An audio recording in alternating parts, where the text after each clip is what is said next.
me to live and breathe like a man. You've heard his words on classic albums like Pacific Ocean Blue and Friends. His 1969 collaboration with Brian Wilson, A World of Peace Must Come, gained almost legendary status as one of pop's most storied lost albums, before being resurrected to great acclaim by Light in the Attic in 2008. Now you're cordially invited to take a trip into the mind of poet and songwriter Stephen J. Kalinich.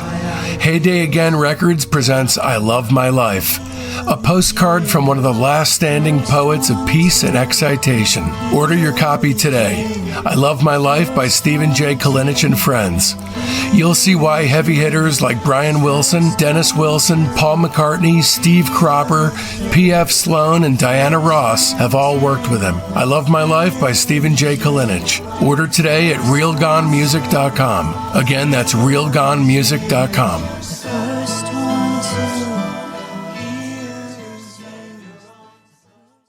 As the CSNY tour loomed, Stephen comes back from England, where he had just done 25 sessions in 27 days on his debut self-titled solo record. That was the first time that you had noticed that he had descended into cocaine madness, right? Yeah, there was a time when, we nearly lost Stephen. A couple of times, actually, when the doctors had to come and, sort him out.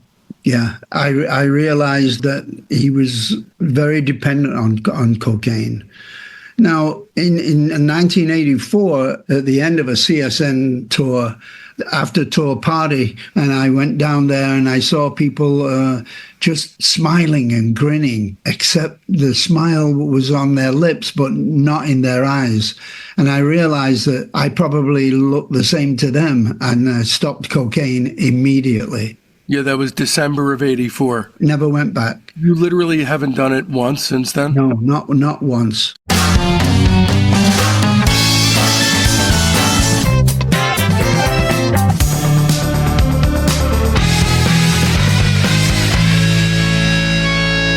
Welcome to Discograffiti, the music obsessives podcast that gives freaks like you and me the chance to connect with a brotherhood obsessed with rating the entire discography of every single artist and band that ever mattered.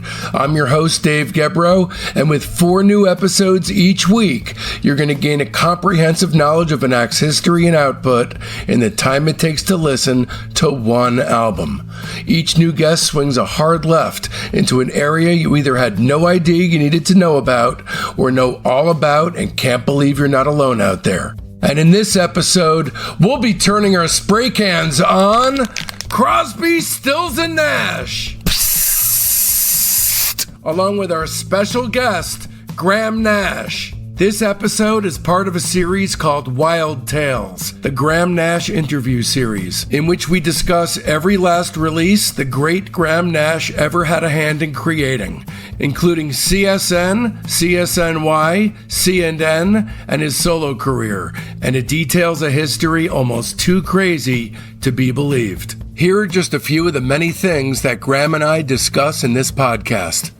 The 1968 night during which Graham smoked some hash and managed to write 3 classic songs in the director's cut only, CSN's one rule as a group by which they lived in the director's cut only, the early CSN band members who fell by the wayside while they were coming together as a group in Sag Harbor, also only in the director's cut, the 9-week, 3,000-mile boat journey that Crosby and Nash took before the release of Deja Vu, how the $7 million 1970 CSNY tour broke down in chaos, the batshit crazy way that Fuzzy Samuels managed to cope with the chaotic tone of the 1970 CSNY gigs, how the Ohio single happened, the Fillmore East show during which Stephen Stills pulled out the stops to showboat for Bob Dylan, how CSNY initially broke up, and an in-depth deep dive on Crosby, Stills, Nash & Young's Ohio 45 and 4-Way Street double live LP. If you're a Graham Nash and CSNY superfan like me, you'll want to turn this free version off right now and opt for the director's cut of this episode on our Patreon page, which is ad-free and features 14 additional minutes of essential material. And you can find it in our Patreon shop for mere pennies at patreon.com/discograffiti/shop. Here's what you're missing this week if you're not a Patreon member. If you're a member at the private tier, you're missing out on the director's cut of part 6 of our Pet Sounds deep dive, plus our exclusive interview with Wrecking Crew keyboard player Larry Knechtel.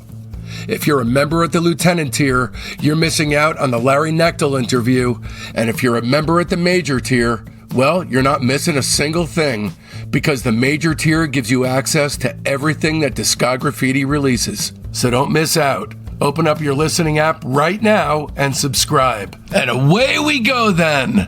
Hey, kid. Okay, let's jump back in the timeline. After you answer this one question, I want you to put the following 3 bands in order of greatness from best to least. Okay. The Hollies, Buffalo Springfield, and the Byrds. I would totally reverse that. Okay, really? Yeah, I would go Byrds, Buffalo Springfield, and the Hollies. That would be my answer too, by the way. Ah, interesting. It would. I love the Hollies. I did too. You're talking about 3 great bands, though. Yeah, the Byrds and the Springfield were forward sounding. There was a great future in what they were doing, and the time out, to me, the Hollies were just singing songs that they made up, that were very simple and very ordinary. You're tough on them. Yeah. You are tough on them. It's interesting. And I know, without even having to ask, that you've had times in your life where you realized you were tough on them and started liking the music more, and then became tough on them again. Yeah, true.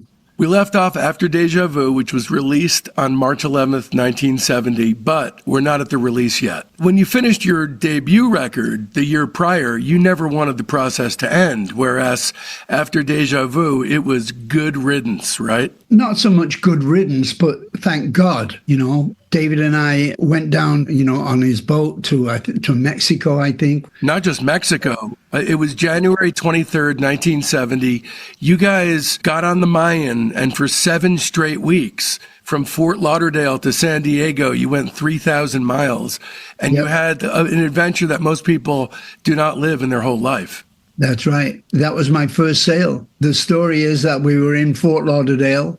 David's boat, the Mayan, was docked there also.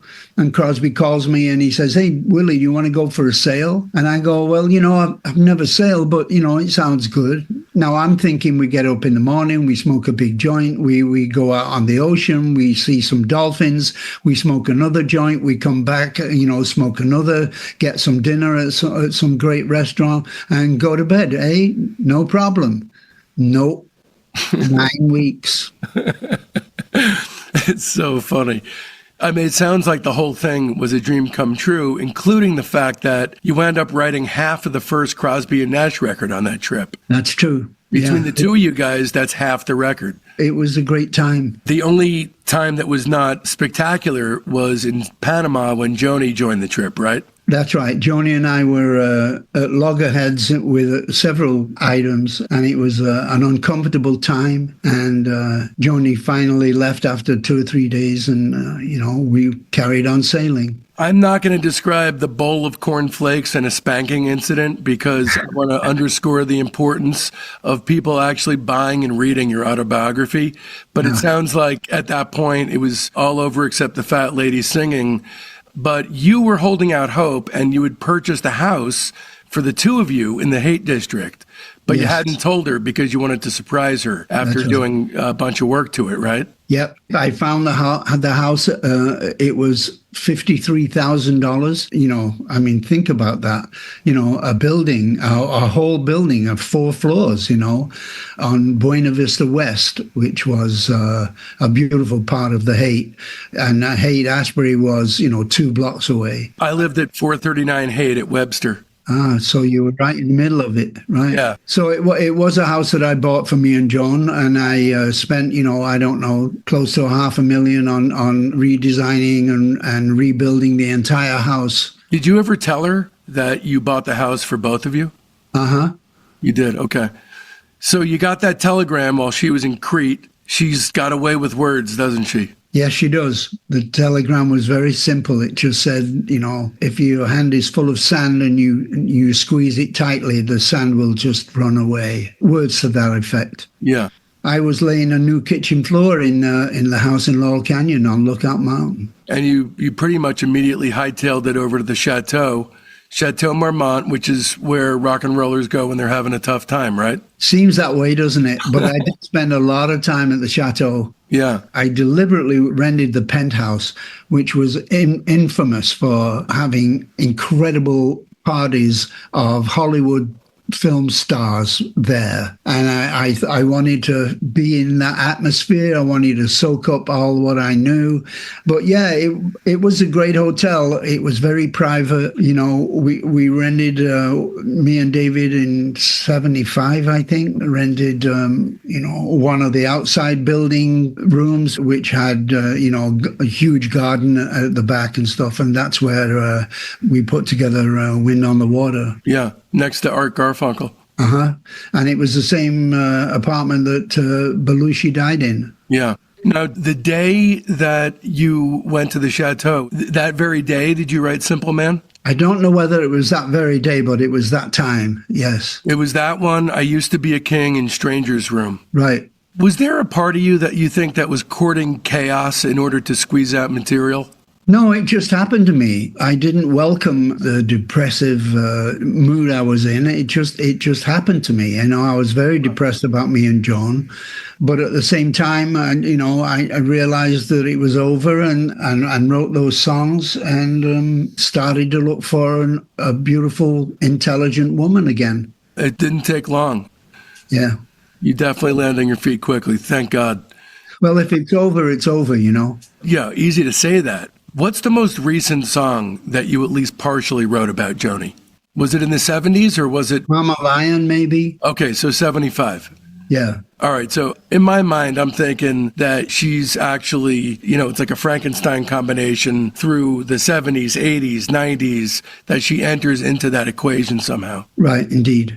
Okay, so as the CSNY tour loomed, Stephen comes back from England where he had just done 25 sessions in 27 days on his debut self-titled solo record, which is his best record by a mile. And that was the first time that you had noticed that he had descended into cocaine madness, right? Yeah, there was a time when, we nearly lost Stephen. A couple of times, actually, when the doctors had to come and, sort him out. Yeah, I realized that he was very dependent on cocaine. Now, in 1984, at the end of a CSN tour that ended up at the Kahala Hilton in Hawaii, after tour party was going on, I was on, I don't know, the 9th floor and the party was on the 7th floor. And I went down there and I saw people just smiling and grinning, except the smile was on their lips, but not in their eyes. And I realized that I probably looked the same to them and stopped cocaine immediately. Yeah, that was December of 84. Yeah, never went back. You literally haven't done it once since then? No, not once. Amazing. You really aren't an addict. I mean, to be able to just leave it behind you like that. But honestly, it's amazing still thinking of what you went through with Amy, with David, all these things that had happened that was, to some people, would be all the evidence they needed. Because I think in your book, somewhere around 75, 76, you start talking about how it's becoming old news. Yeah, it was getting in the way, Yeah, because if there was no such thing as cocaine, it's possible you guys might not have even had any personality issues as a band. It's possible. We'll never know, of course. But listen to the music that we made in the last, 50 odd years. Yeah. It's been pretty amazing. Between me and David and Stephen, between me and David and Stephen and Neil, between me and David, between me, a lot of really fine music has been made. And yes, cocaine may have gotten in the way. The absence of cocaine may have been different. Don't know. We'll never know. The amazing thing about your music, though, is it's very clear to me usually when cocaine has entered the creative process. For example, and no slight on him because I love Jefferson Airplane, but if you look at mid to late 70s Jefferson Starship, that's coke music. You can hear it. It's a steely, emotionless, you can hear a distance, you can hear an iciness to the tone of the creativity involved, but that rarely enters the picture with you guys, except for Steven's music sometimes later on. But otherwise, I don't hear it ever from you, ever. From David, Once in a Blue Moon, Out of the Darkness is a coke song, because that's a guy lying to himself. But it doesn't sound like coke music. It's just, I think, the drugs doing the songwriting. You may be right. Okay, so the tour is set to roll out that same month, May 1970, but Greg Reeves foolishly begins pushing for the idea of him playing his own songs live, which is insane to even think about. And so a few days before your very first gig in Denver, Greg is canned and enter Fuzzy Samuels. In addition, Neil and Steven had entered a phase that you lovingly call Steven and Neil the Dark Side, right? So, which of course emanates from Neil being pissed at the mountains of cocaine that Steven was snorting his way through. So, yeah, and he also didn't like Dallas. He said that Dallas just can't play his music. Well, Dallas is to Steven what Elliot was to Neil. Yes, very much so. Right? Tied together, yeah. Yeah. So for good reason, I think. So talk to me about that era where Steven would, that gig in Denver, obviously, was maybe the first time where Steven, for whatever reason, maybe from some insecurity, showboats his way through an entire gig. What is that like to be on the stage with somebody? We tried to do the best we could, always. The Reliability Brothers, as we talked about, it was more difficult to bring them up. But to a certain degree, we still kept to that, unspoken rule about, we're going to do this, so let's do it the best way we can. And we overcame everything, and those shows were pretty decent.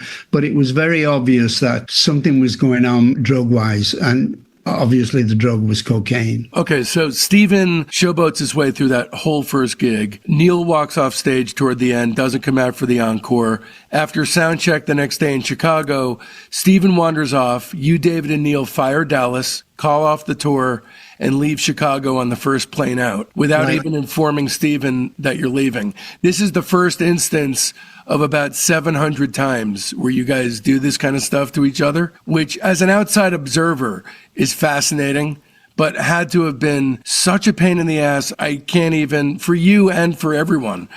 Steven comes back and finds out there's no longer a show or a band. That's right. He came to sound check and no one was there. I mean, the crew had set everything up, of course, So he walks in and he goes, okay, let's start. And the rest of the crew had to tell him that me and David and Neil had already left for Los Angeles. So that was a $7 million tour you guys blew off. You guys lost a fortune, but it had to have been a good thing because enter the great Johnny Barbada. You guys rent out a soundstage at Warner Brothers where they had just filmed They Shoot Horses, Don't They?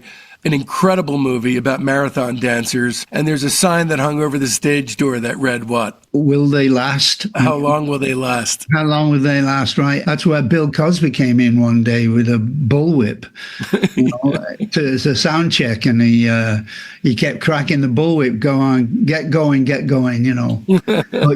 that was the addition of Barbada and Fuzzy Samuels was great.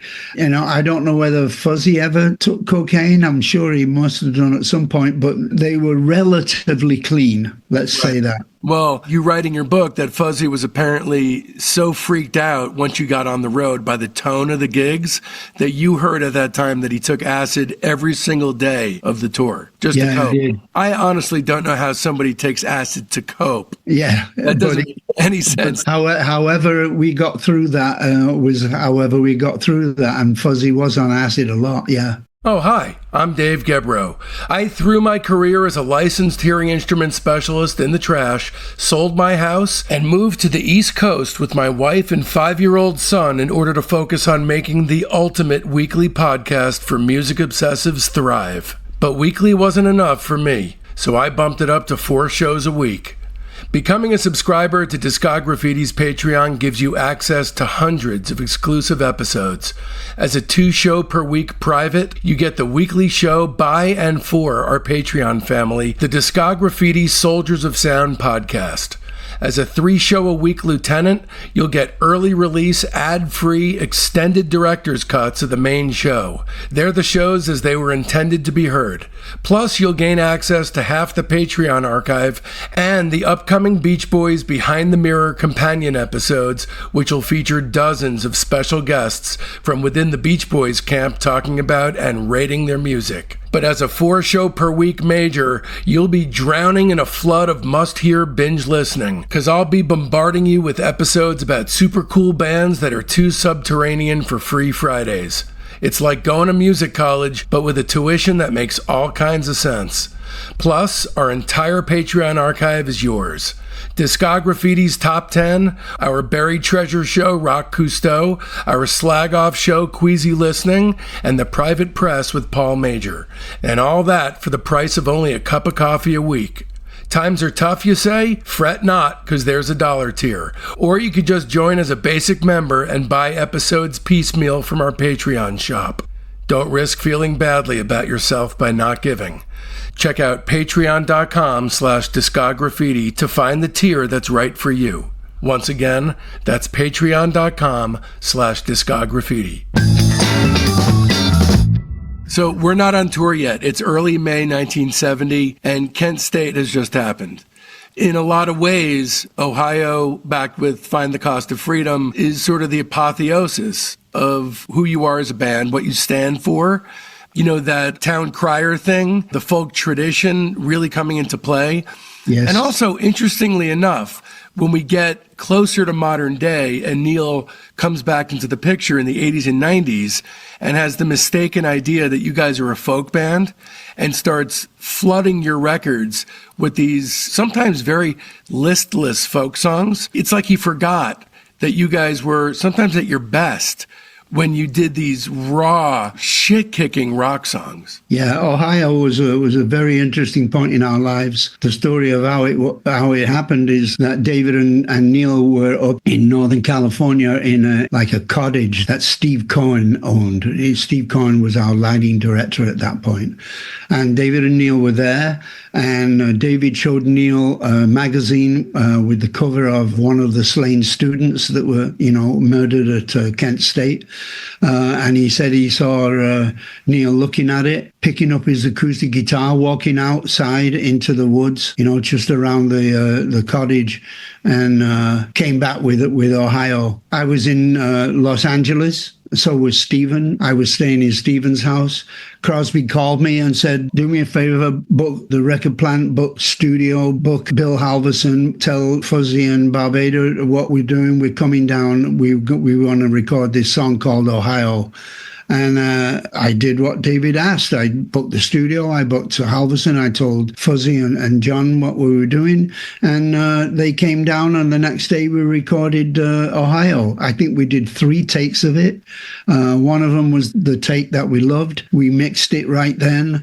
We realized that we wanted it out as a single, so we needed a B-side. So we did Find the Cost of Freedom a couple of times and chose the best take, mixed it, and we gave that to Armor to put out as a single.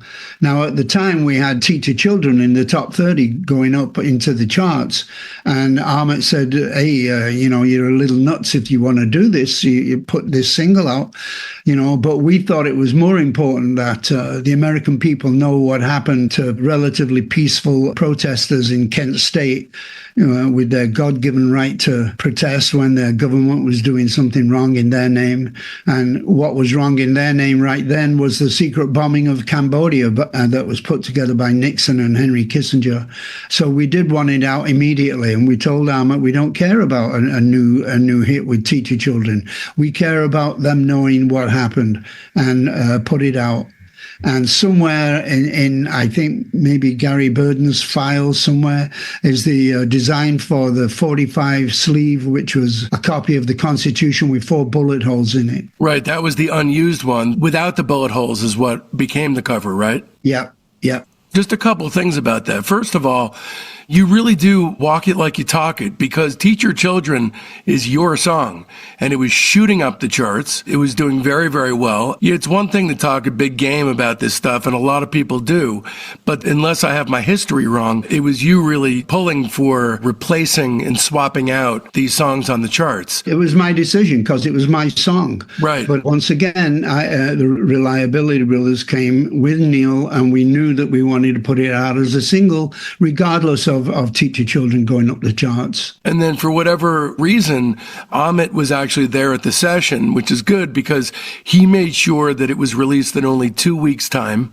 And then Find the Cost of Freedom, I have to just describe, just to paint a picture of the setup, because that was recorded in a half hour, and it was the four of you gathered around one mic in a square formation, and all you did was sing it and then double it. That's right. Amazing. Stephen and Neil on acoustic guitars. And I believe that the song was cut from the Easy Rider soundtrack, where it would have accompanied the end where Dennis Hopper gets killed. Yeah, that's true. And I don't really know the reason why it was not part of the movie, but I think it was some kind of publishing bullshit going on. I mean, Ballad of Easy Rider is a great song, but this really would have worked. It would have sent shivers down the viewer's spine. That's what we designed it to do, because we want to make people feel something. That's what our music is. Feel what we're doing. Feel what we're talking about. Feel about it and do something about it. I give this 5 stars. It seems crazy to even rate it, but yeah, 5 stars. God bless you. What do you give this? 6. So far, you've given everything 6. All right, so you guys regroup in June for a 5-night stand at the Fillmore East. Now you guys are cooking. So this show, I've always wanted to hear a bootleg of this. The Wednesday night show culminates in an extended solo set at the Fillmore East, where you guys find out that Bob Dylan's in the audience, and Steven decided he's going to pull out all the stops and just make Bob's jaw hit the ground with what a Captain Many Hands he is. So he takes 3 solos to every other guy's 1 solo. I'm guessing this was the most severe case ever of Steven showboating, right? It sure was. And my main memory of that is going crazy with Stephen afterwards, saying, all of us had good songs that we wanted to sing. We knew Dylan was in the audience, and, we needed to sing more songs. But Stephen did 3. One of them, I think, was America's Children, which was like a piano song that went on for at least 7 or 8 minutes. And my main memory of it, as I said, was of talking to Stephen, yelling at Stephen afterwards. And he had a beer can in his hand. And as I was ranting and raving to him, he completely crushed the beer can in his hand, with the beer flowing out through the top and all over his hands.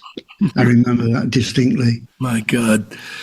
You talk in your book a lot about how much weed you smoked during that tour. Now, I'm guessing you guys are on drugs most, if not all of the time. So for you to even mention that you smoked a lot of weed must mean that you smoked a lot of weed. So do you remember any particular instances where things really got out of hand in that regard? I don't know. We were all high all the time, I can't remember a specific incident, but there were several of them for sure. Okay, after the tour, this is at least the month that the tour ends, July 1970, Stephen calls you at the Chateau Marmont and asks you and David to come lay down a vocal track for Love the One You're With. And what followed should actually have been the music video for the song, because it was the perfect instance of life imitating art, wasn't it? It's like he wrote the song about what was about to happen to him because he wrote the song. Yeah, it was. It was the first night that we had met Rita Coolidge. And I really fell in love with her that night. And I asked her out the next day to, I think, a swap meet or a museum or something. And she said, yeah. And what happened is that Stephen called her and said that I was ill and couldn't make the date, so could he? And for some reason, Stephen and Rita were together for about 10 days. In the meantime, I'm talking with Rita and I'm realizing that I have never kissed her, but I wanted to spend time with her, and that we have to tell Stephen, that you're in the wrong place. You're where you want to be, but you're not where you belong. Is one of the lines I wrote in Better Days, and so we did. Rita and I went to Stephen's house and we told him, and he turned around and spit on me, but he missed. I think his friend Dan Campbell was there too to witness this insanity.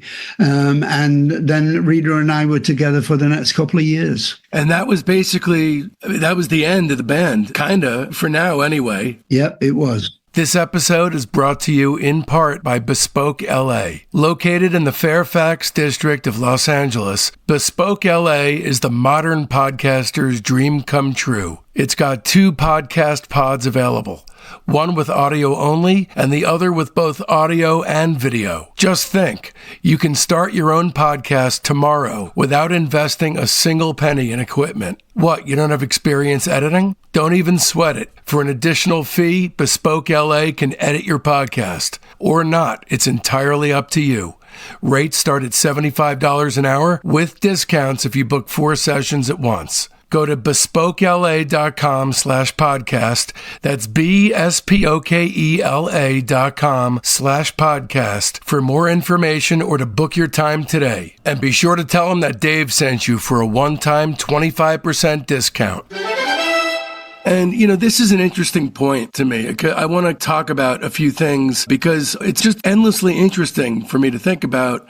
Although you guys could agree on all the causes you believed in and the music and so many things, you guys fought over everything. I mean, from women to drugs. You didn't have to look very far for something to squabble over. But it was all important. We thought it was very important, those little tiny things. I know. They were important, and we did fight a lot. But once again, I keep coming back to look at all the music we really did make. The music's beyond compare. As you'll see as we go through this, at least for me, there's nothing that you have ever done that to me goes under 3 stars. And I mean through your entire career. I mean, at your worst, I think you're good. And at your best, it's incomparable. And that goes to present day. I mean, for example, I think the 3 last songs on this path tonight are probably your best 3-song stretch in the entire history of you making music. What were the last 3? I can't remember. I'm talking about Golden Days, what's the other one, and Encore. Oh, right, yeah. Right. Those 3 songs are unbearably intense. And I don't think there's anything you've ever written that actually can touch those 3. So to me, you never lost the thread. I think there's other guys in the group that had issues musically. I don't think you were one of those guys. I don't even have a problem with Innocent Eyes, and we'll get there. A lot of this path tonight was my relationship with Shane Fontaine. Shane and I decided that it was so crazy, why don't we just write on this tour? At least that is a solid thread that we can keep a hold of. And what we did was I would write lyrics. I would send them to Shane in his hotel room, and he would come back with the melody that would just knock me on my ass. Particularly, Did you write all those melodies? He wrote all the melodies. Not Encore. Encore was around for a while, wasn't it? No. He wrote that melody. Yep. Oh, that's interesting. So you're just writing the words, kind of like a Shadow Captain? Right, and particularly a beautiful melody like Myself at Last. Yes. I had those lyrics, for a while, but I'd started a relationship with Amy, who, of course, later became my wife and still is, thank God. But yeah, we wrote 22 songs in that tour. Amazing. All right, I got to bring us back to present day because you're a nail biter too, huh? Yeah. Mine are so bad. It's my first addiction, and it's the hardest. Mine too, and it's the hardest, right? I saw a hypnotist once, and I stopped for 6 months. I couldn't believe it. I was getting manicures to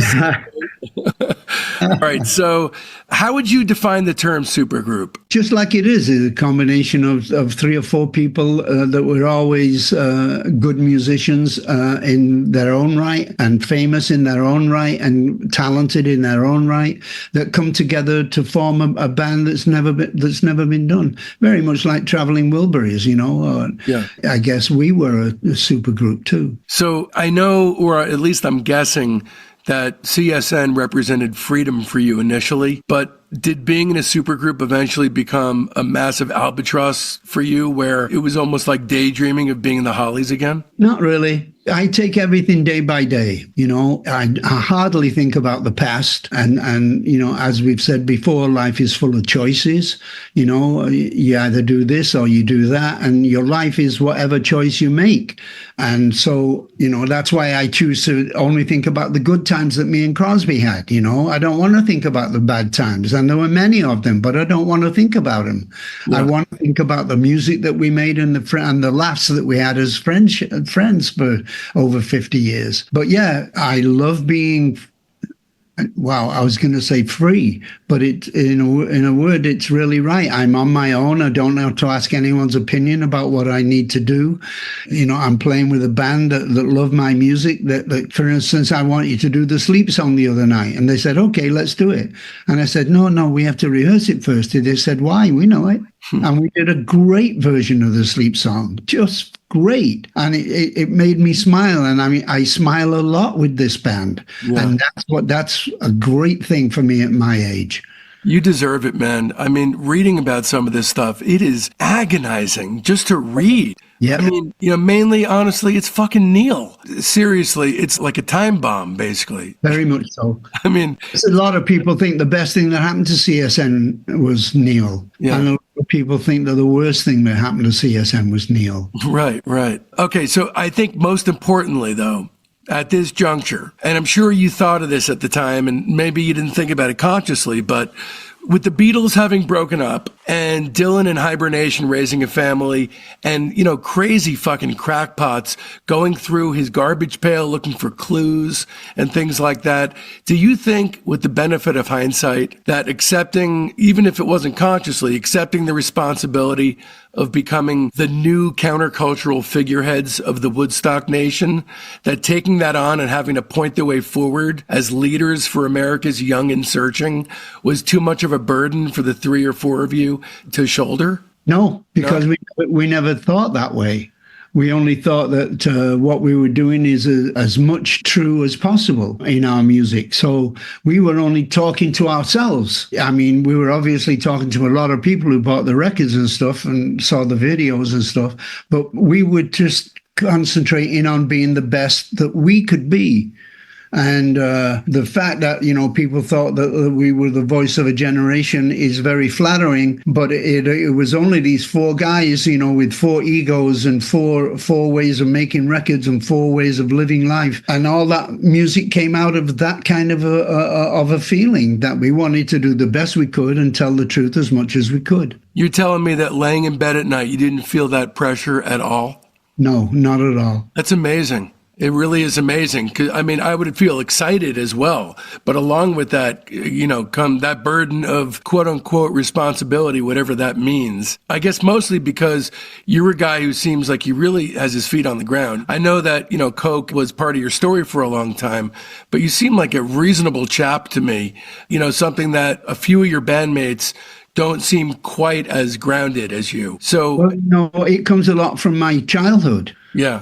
I mean, World War II that we fought against the Germans, I made it through that.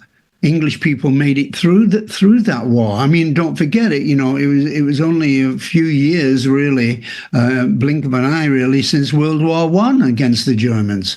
And so, if you make it through 2 world wars and you still can retain your humanity, God bless you. And that's what gave me the strength to tolerate all this madness and only concentrate on trying to make the music better. Okay, so just to touch on this, I don't want to spend too much time on it. 4-Way Street, did you assemble that initially? I think the three of us did it initially. I did a lot of the mixing, with Halverson. And I think at some point, Neil wants to re-engineer that to, bring it up to today's quality. It was a good record, though. I like 4-Way Street, and from what I understand, I know it got like kind of mediocre reviews when it came out, and I know at least when it came out, none of you were really happy with it, right? No, because we were sometimes a little out of tune, and I can't stand that. And Neil wouldn't change any of the vocals at all.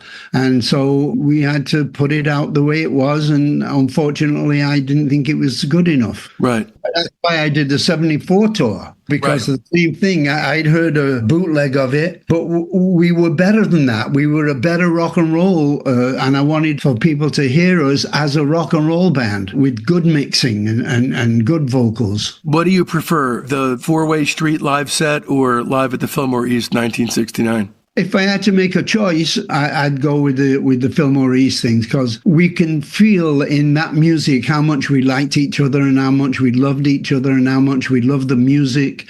I mean, there's part of one of the tracks, I think it was Helplessly Hoping, where we do a wrong note, not a wrong note, but something that was different that really made it, and we had to laugh, and we do on the record. So at that time, you guys were making $50,000 a night, which is what, like $7 trillion back then?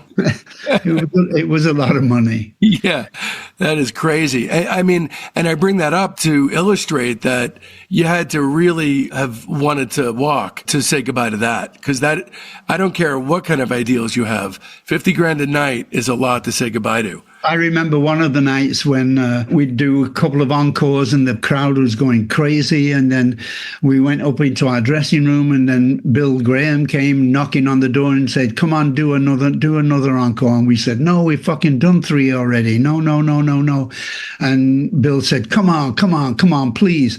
And money, more money. And then it was Neil that put, I think, $800 in bills underneath the door. And when we went, we said, okay, and we went and did another encore. It's amazing. I love that story. And it is $800. At least in your book, it's $800. Yeah. I don't really rate live albums, but if pushed, I would give Four-Way Street 5 stars. And then Live at the Fillmore East 69, I really like this as the before snapshot, because Four-Way Street is the after. It's the end of that era. And also, Live at the Fillmore East 69 was recorded on September 20th, which is exactly 10 days before Christine died. So It's a document of right before Crosby, the end of him not really having any problems in his life, so to speak. Right. All right, that about does it. Stay tuned, because next week we've got part 6 of our Pet Sounds deep dive. Okay, here's the week up ahead. This Sunday, our weekly show within a show, the Discograffiti Soldiers of Sound podcast, drops for our Patreon's private tier. These are real people with talent and a burning fire deep inside, just like you and I. Then come Monday, the major tier gets a very special treat. Monday's bonus episode is another Chuck chat from the Chuck Granata Pet Sounds Interview Series. This one with Larry Knechtel, the Wrecking Crew keyboard player and bassist who, along with Brian Wilson and the Beach Boys, has worked with Simon and Garfunkel, Duane Eddy, the Mamas and the Papas, the Monkees, the Doors, the Byrds, the Grassroots, Elvis Presley, Jerry Garcia, and Billy Joel. He was also a key member of the band Bread. Larry passed away a few years after this interview in 2009, which makes this posthumously released Chuck Chat yet another priceless buried treasure. There will be a very short sneak peek running publicly for free on Monday morning, but the entirety of the show will only be accessible on the major tier of our Patreon. Don't miss it, or you'll only be getting part of the story. And then on Wednesday, the Lieutenant tier gets their early release, ad-free, super extended director's cut of part 6 of the Pet Sounds Deep Dive. It's the episode as it was truly intended to be heard, with all the essentials left intact. And then come Friday, everyone else gets to join in on the action. A heartfelt Discograffiti thanks goes out to my beautiful wife and son, Jen and Mason, Graham Nash, Richard Holland, Rudy Fishman, Becky Boyd, Jay Schultz, Bespoke LA, my mom, my dad, my incredibly loyal fans, and especially the entire Patreon community, the Soldiers of Sound. I love every last one of you, and this show would not exist without you, my friends. Speaking of friends, it's high time for some new ones. They're in our Facebook group, Discograffiti Soldiers of Sound. That's the best way to find out what's coming up on the show, but there's a hell of a lot more. You get recaps of the day in music history, the ability to pitch questions to guests, polls that put you in the driver's seat on guest and band decisions, access to a thriving creative hub if you're looking for a collaborator, and much, much more. So make sure you don't miss out. You can find the link to the Discograffiti Soldiers of Sound Facebook page right there in the show notes. And if you don't mess with the Zuck, no sweat. Just email me at info@discograffiti.com and I'll keep you in the loop. So now that it's done and you want more, another way to dive even deeper into the classic rock and roll from the 1960s is to go to the Beach Boys Season 1, Catch a Wave, 1961 to 1964, from episode 189 on, the Righteous Brothers Bill Medley interview, that's 181 and 182, my interview with the Free Design, that's 160 to 162, my epic interview with the Mamas and Papas Michelle Phillips, that's 141 to 159, Blood, Sweat, and Tears, that's 137, my 12-hour interview with Terry Kirkman and Jules Alexander from the Association, that's 109 to 113, Vashti Bunyan reading her entire output, that's 103 to 104, Sergio Diaz from Os Mutantes, that's 86 and 87, Bert Summer, that's 83 and 84, Sweetwater is episode 79, a tribute to David Crosby, 77 and 78, Andrew Tuttle rates the Monks, 74, Jim Florentine on Black Sabbath is 64 to 68, Lou Barlow on the Zombies is 59 and 60, Marvin Gaye biographer David Ritz rates Marvin Gaye, that's 45 to 47, Blind Faith is 43, Anthony Fantano rates the Velvet Underground, it's 32 and 33, Bob Forrest rates the band as 25 and 27. Monkees manager Andrew Sandoval rates the Monkees, that's 22 and 23. Don Randy rates David Axelrod as 17. Badfinger is 16. The Bee Gees is 10 and 11. Sly and the Family Stone is 5, 6, and 7. And Pink Floyd is 1 and 2. And so, from now till then, don't let our youth go to waste, lads and ladies. It's Discograffiti!